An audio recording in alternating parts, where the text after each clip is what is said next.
Messieurs et dames, bonjour et bienvenue à ce journal qui débute par le grand titre à la une de l'actualité.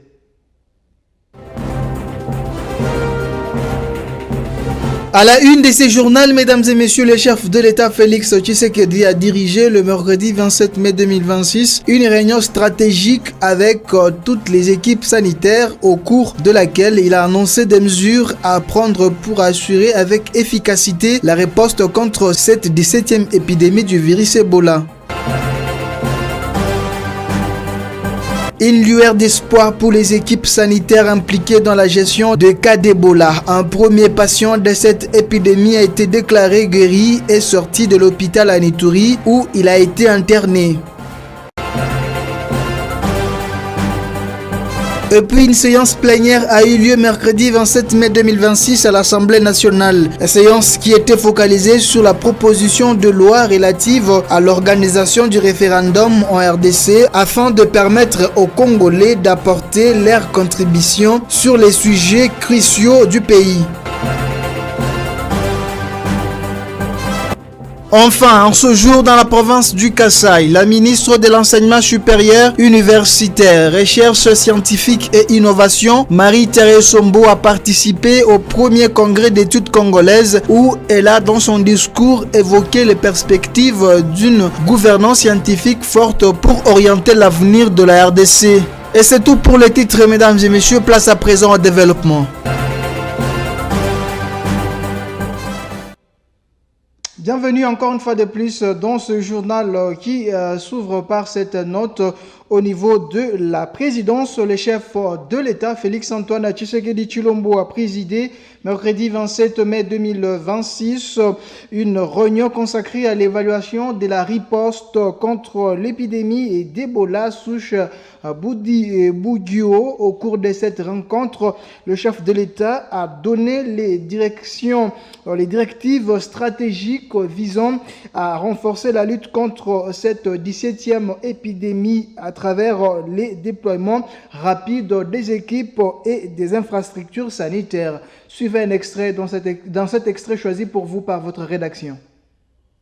La réunion sectorielle élargie présidée par le chef de l'État, Félix-Antoine Tshisekedi Tshilombo, avait pour objectif d'évaluer la réponse nationale apportée à la maladie à virus Ebola qui sévit dans quelques zones de santé dans l'est de la RDC. Il ressort de cette réunion que la riposte organisée est effective et elle repose sur les 3 piliers, à savoir la sensibilisation, la prise en charge médicale et la mobilisation.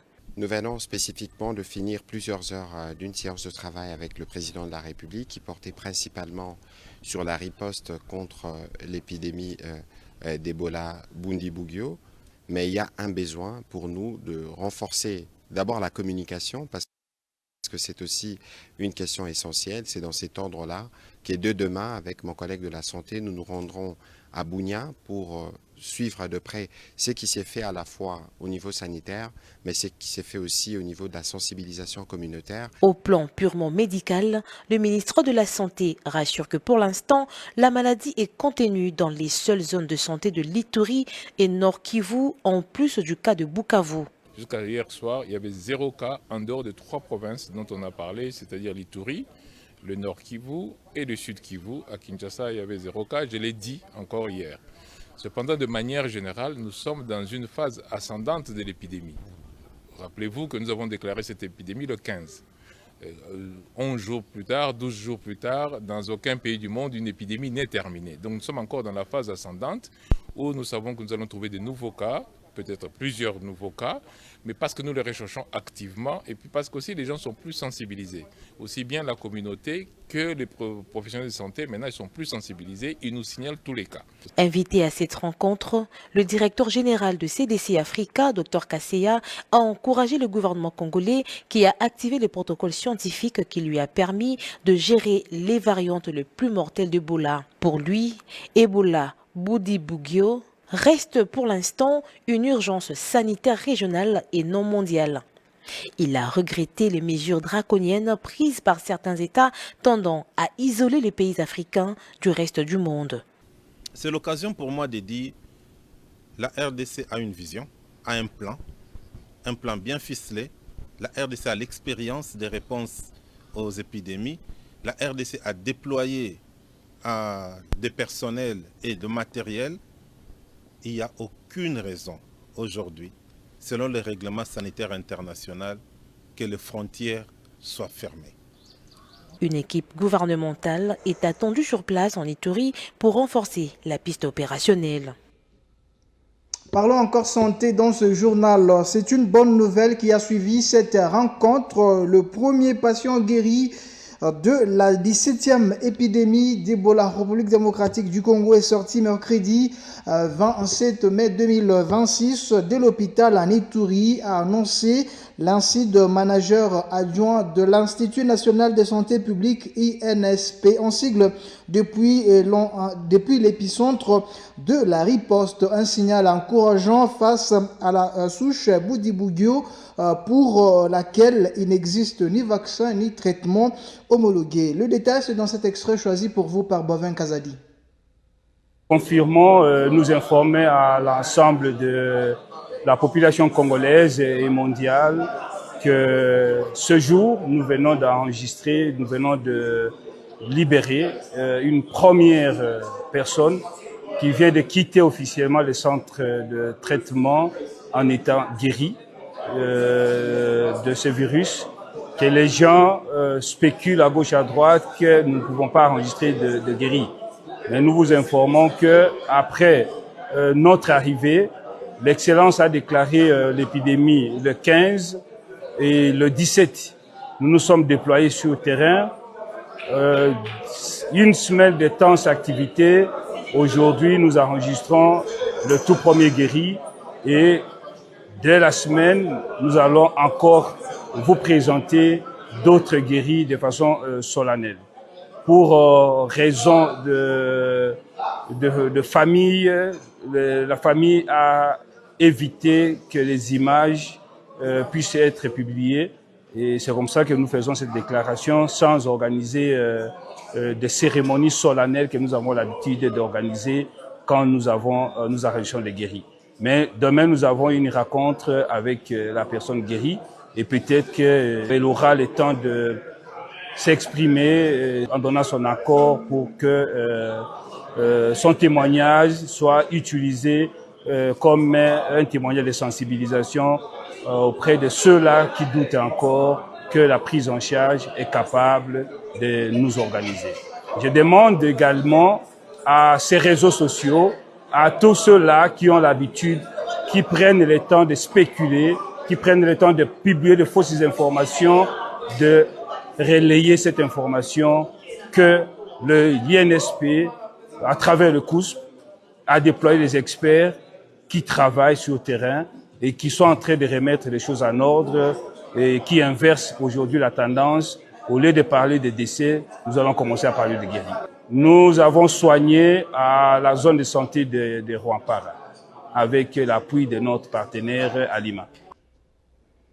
Direction à l'Assemblée nationale de la République démocratique du Congo à la suite de la suspension de la participation d'un groupe parlementaire de l'opposition aux travaux consacrés à la proposition de la loi sur l'organisation du référendum en RDC. Le président de la Chambre basse du Parlement, Aimé Boje Sangara, a tenu à recadrer le débat et à appeler au respect de la sérénité institutionnelle. C'était lors de la plénière, de la séance plénière du mercredi 27 mai 2026. Suivez ces reportages.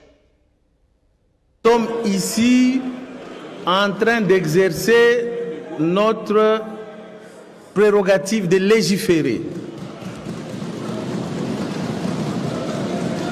Donc il ne faut pas chercher à plonger les Congolaises et les Congolais qui nous suivent en donnant l'impression qu'on est en train d'organiser un référendum ici. L'objet de ce texte aujourd'hui, c'est de doter la République d'un texte qui permettrait à notre population souveraine primaire de s'exprimer sur des questions importantes de la vie nationale. Si l'opposition ne veut pas que le peuple s'exprime, elle est libre de sortir de la plénière. Mais nous, quant à nous, nous pensons que notre Constitution, qui a prévu cette disposition, l'a fait pour permettre aux souverains primaires de pouvoir s'exprimer autour de ces questions importantes. Donc, en toute sérénité, nous allons poursuivre notre...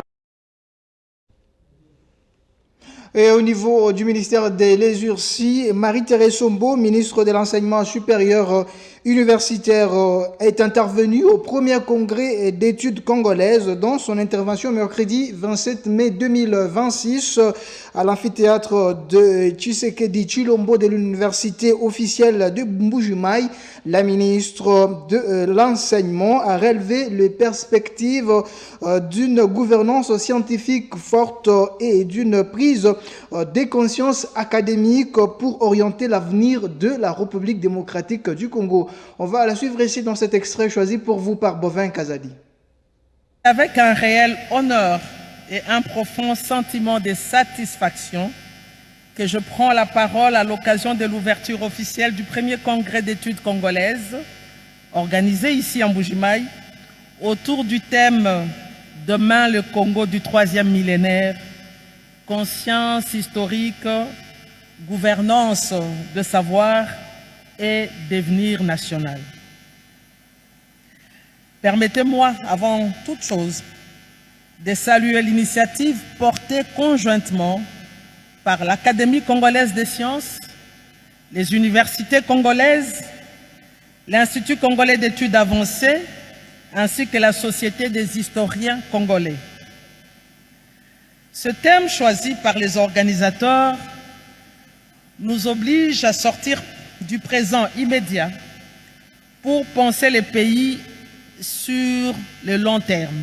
Il nous oblige à nous demander quel savoir, quelle mémoire, quelle organisation voulons-nous pour la RDC, pour que la RDC entre pleinement dans le XXIe siècle en acteur et non en spectateur.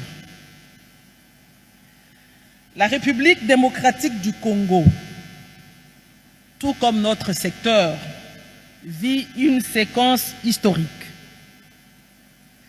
Deux actes majeurs viennent de renforcer notre capacité à bâtir ces futurs.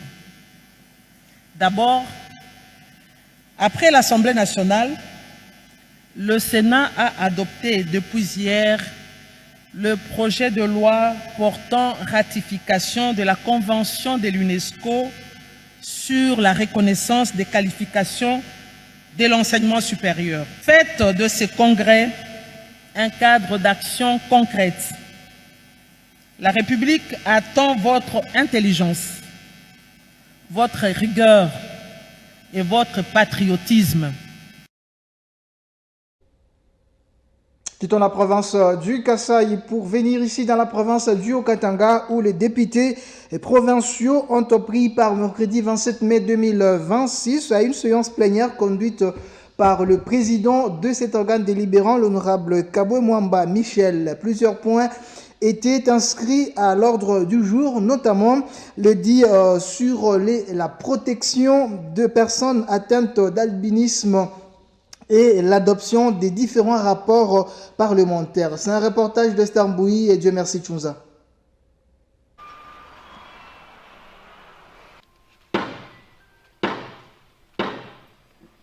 Honorables députés et très chers collègues, la séance est ouverte.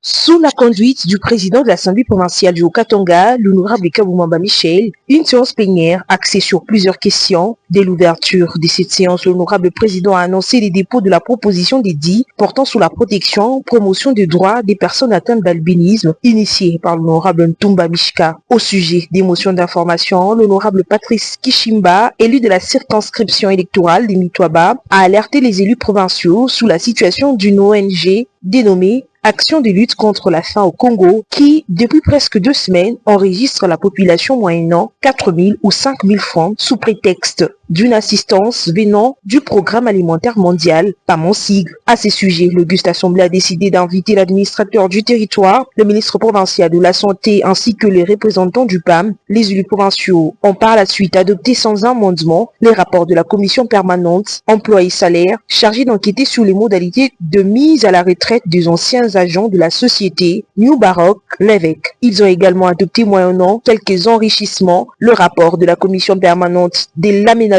du territoire sur l'identification des fermes agro-pastorales et des carrières non minières dans la province du Haut-Katanga. Bien avant la clôture, l'honorable Michel Katoubilois, élu de Pueto, a présenté son rapport des vacances parlementaires. Après audition, ce rapport a été adopté sans amendement. C'est par un huis clos ouvert au service que cette séance plénière s'est ponctuée.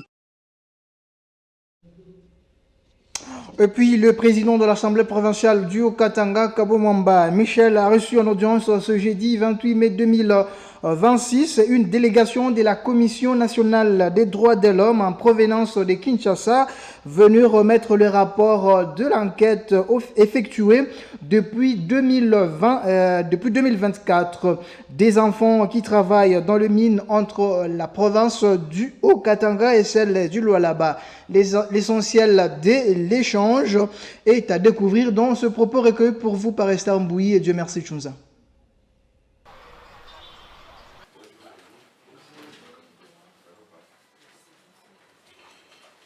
La Commission nationale des droits de l'homme qui avait enclenché une enquête en 2024 pour la situation des jeunes, des enfants dans les mines. Parce qu'il y avait une organisation, n'est-ce pas, des Nations Unies qui avait donné un rapport selon lequel le Congo utilise de plus de 361 000 enfants dans les mines, les sites miniers de cobalt. Et nous étions ici en 2024 et on a fait le rapport. C'était le moment pour nous aussi de remettre ce rapport à l'honorable président parce qu'ils sont concernés, c'est les Lualaba et les Haut-Katanga. Et la commission a pensé qu'après 2 ans, qu'on fasse un peu l'évaluation, n'est-ce pas, de la situation sur le terrain. Est-ce qu'il y a encore des enfants, est-ce qu'il n'y a pas d'enfants et tout ça. Alors nous sommes revenus encore pour essayer un peu de voir la situation sur le terrain. Et nous sommes passés pour présenter nos civilités à l'honorable président de l'Assemblée provinciale. Nous sommes là pour promouvoir et protéger les droits de l'homme. Le fait qu'on dise qu'on utilise les enfants dans les mines, c'est une violation des droits de l'homme. Et on ne pouvait pas s'en passer, on devait vérifier. Ouvrons le chapitre consacré aux informations sportives.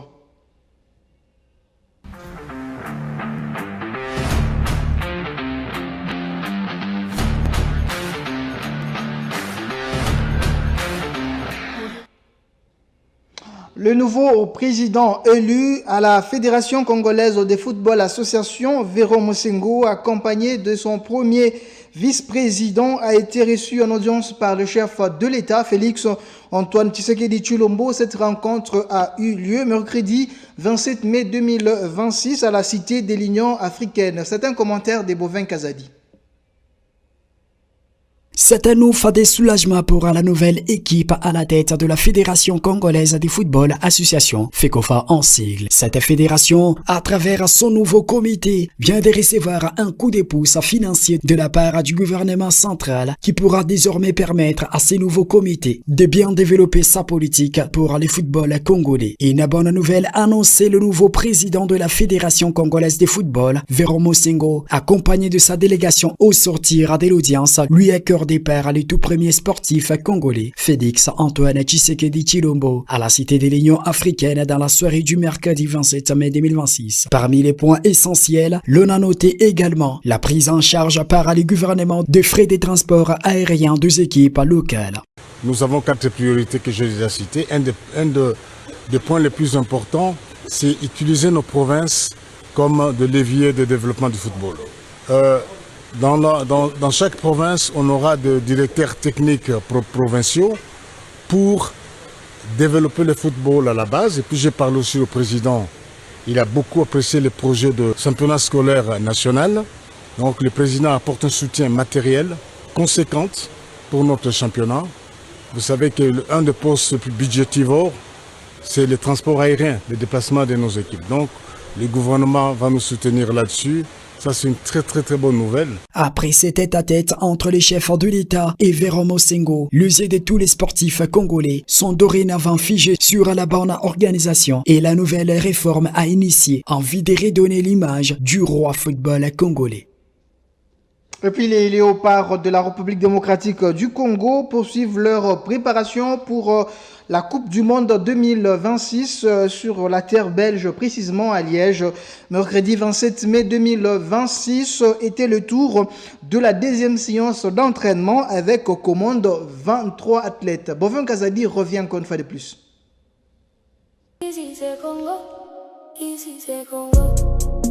Les léopards de la République démocratique du Congo ne chantent pas sur les sols belges. Après la première séance d'entraînement mardi dernier, il était question de passer à la seconde étape, celle de la deuxième séance effectuée mercredi 27 mai 2026 pour préparer les matchs amicaux contre le Danemark les 3 juin prochains. 23 joueurs au total sont à la disposition du sélectionneur national Sébastien Desabre et on prépare à cette deuxième séance. 3 absences sont à compter dans l'effectif, notamment Théo Bongonda, Arohan Bissaka et Brian Chimpenga. Ces athlètes pourraient rejoindre les groupes après, soit dimanche 31 mai 2026. Quant à Brian Chimpenga, l'athlète sera présent après le dernier match de la Liga D en Espagne avec son équipe Castellón. Malgré cela, la détermination et l'intense étaient à l'ordre du jour lors de cette phase de préparation. Une période cruciale pour les poulains de Sébastien Desabre qui profitent de cet instant pour renforcer l'ajustement tactique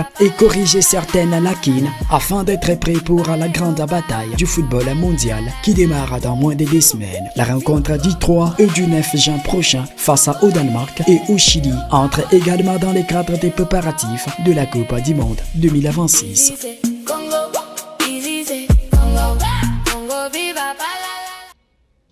On ouvre à présent la page réservée aux informations en dehors de nos frontières nationales.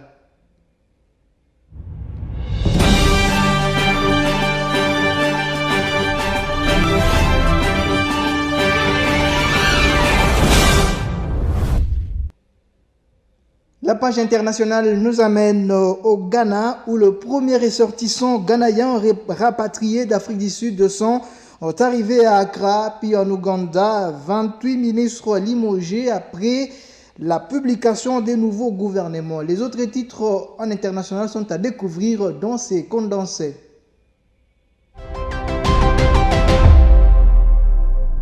Mesdames et messieurs, bienvenue à cette ronde internationale qui s'ouvre par cette actualité. Le premier vol transportant des ressortissants ghanéens évacués d'Afrique du Sud en raison des tensions anti-immigrants a atterri à Accra. 26 personnes qui avaient été emprisonnées par les autorités sud-africaines pour violation des visas ont été accueillies mercredi par le ministre des Affaires étrangères ghanéen et des chants patriotiques diffusés à plein volume par les haut-parleurs de l'aéroport. Au total, quelques 800 Ghanéens devraient quitter l'Afrique du Sud après qu'Accra a organisé des vols de rapatriement en réponse à une vague de manifestations et de violences visant les étrangers en situation régulière et irrégulière dans les pays.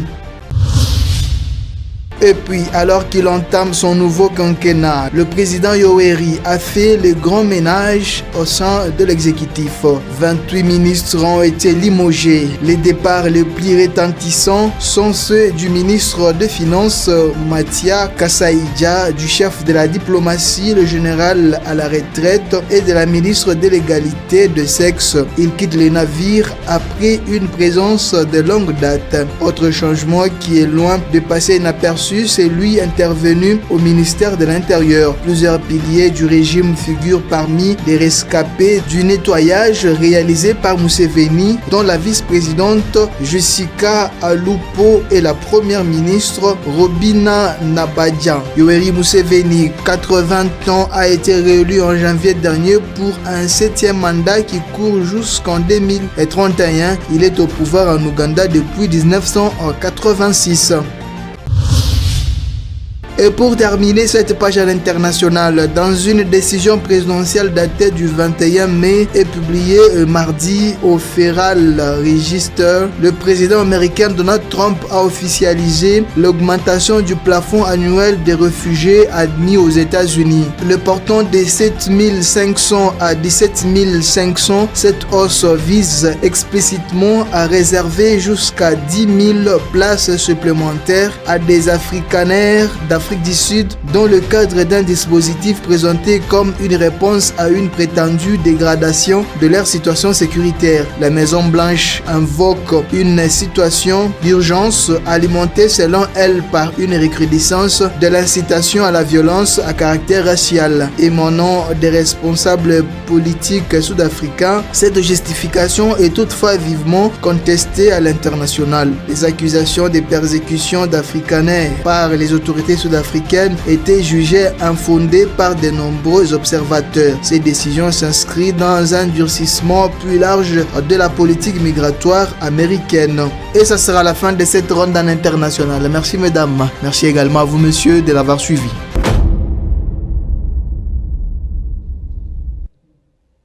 Fin également de ce journal sur les antennes de Magloire Télévision. Un grand merci messieurs et dames de nous avoir suivis de partout